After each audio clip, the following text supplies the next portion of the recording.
Imam Syafi'i rahimahumullah adalah seorang ulama besar yang tidak asing lagi dan amat terkenal di kalangan umat Islam sejak dahulu hingga kini. Beliau termasuk dalam kalangan imam-imam mazhab yang empat, iaitu Imam Hanafi, Imam Malik, Imam Ahmad dan termasuklah beliau.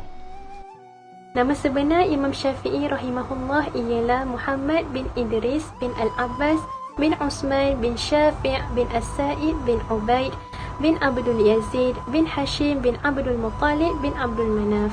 Beliau telah dilahirkan di wilayah Gaza yang terletak di Palestin. Beliau juga telah dilahirkan pada zaman pemerintahan Abu Ja'far Al-Mansur, di mana beliau telah menjadi khalifah di Baghdad dan juga khalifah Abbasiyah yang kedua.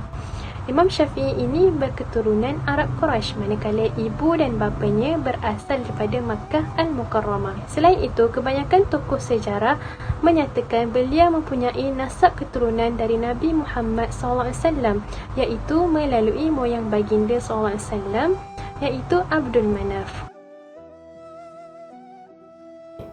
Imam Syafi'i merupakan seorang yang sangat bersungguh-sungguh dalam menuntut ilmu, di mana kesungguhan dan minat beliau dalam menuntut ilmu ni dapat dilihat sejak kecil lagi.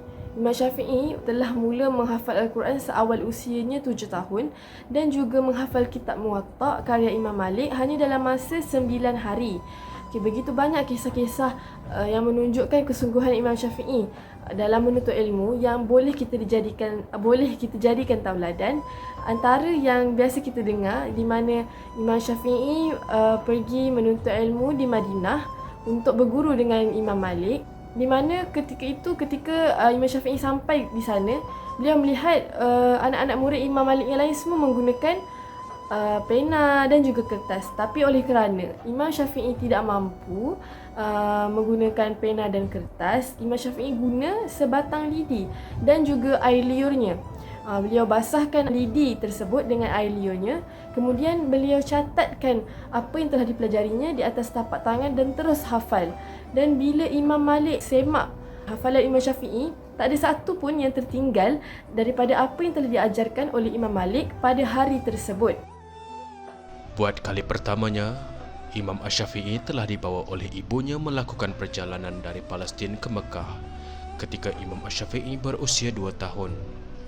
Dan perjalanan kedua Imam Asy-Syafi'i ke Mekah adalah pada usia beliau 10 tahun. Memang sejak daripada kecil lagi Imam Syafi'i sangat suka mengembara. Setelah beliau menghabiskan hafalan Qurannya, beliau bercadang untuk mendalami ilmu bahasa dan juga ilmu kesusastraan Arab. Setelah beliau mendalami kedua-dua ilmu tersebut, beliau terdengar dengan berita keunggulan Imam Malik yang berada di Madinah. Lalu Imam Syafi'i pun berguru dengan Imam Malik yang berada di Madinah dan mempelajari ilmu hadis dan juga ilmu fiqh.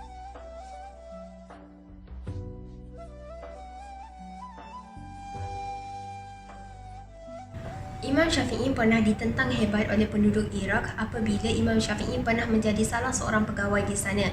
Imam Syafi'i difitnah oleh penduduk Iraq yang mengatakan Imam Syafi'i ini adalah tergolong daripada golongan Syiah. Lalu, seorang khalifah yang berada di sana, iaitu Khalifah Harun Ar-Rashid, memanggil Imam Syafi'i untuk berjumpa dengannya. Dengan kekuasaan Allah Subhanahu Wa Taala, Imam Syafi'i terselamat daripada dihukum bunuh. Dan Imam Syafi'i pun pulang semula ke Mekah.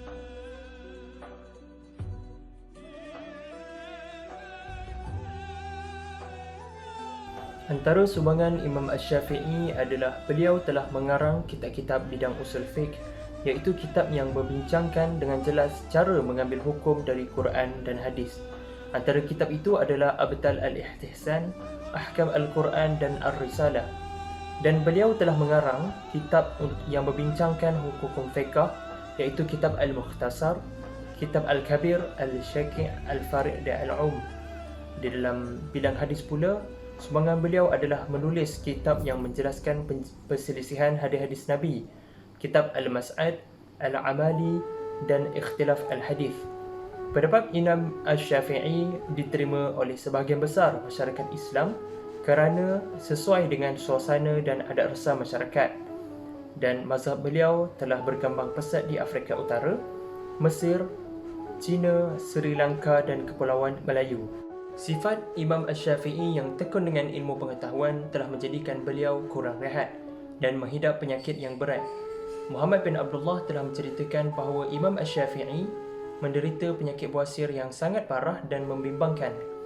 Imam Asy-Syafi'i menyedari sakitnya kerana kurang penjagaan dan pengabaian pantang larang. Imam Syafi'i akhirnya telah meninggal dunia di Mesir pada hari Khamis awal Sya'ban tahun 204 Hijrah